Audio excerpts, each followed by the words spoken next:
mga kapasaway, for today's vlog, maglilinis ako ng pechay bagyo.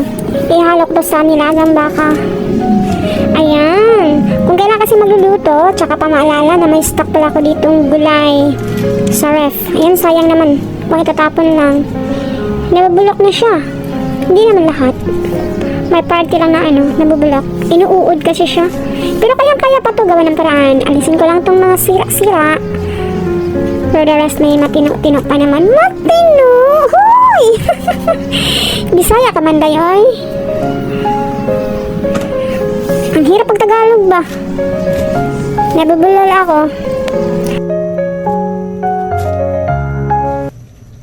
Ito kaya ang isa. Ito ang isa. Ito. Okay pa to. Yan, masarap to ihalo sa ano pa. Mga nilaga. Pechay bagyo. Sa'yo naman kung itapon lang. Pilian natin. Yan, gupitin ko lang yung dulo kasi medyo siya.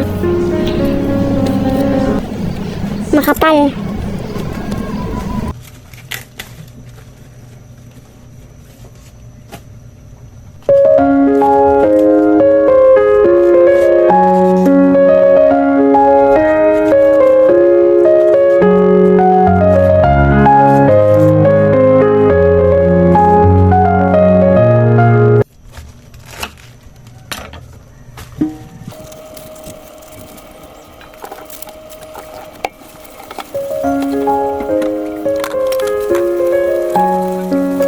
Ganyan na, may panghalo na tayo sa ating nilaga.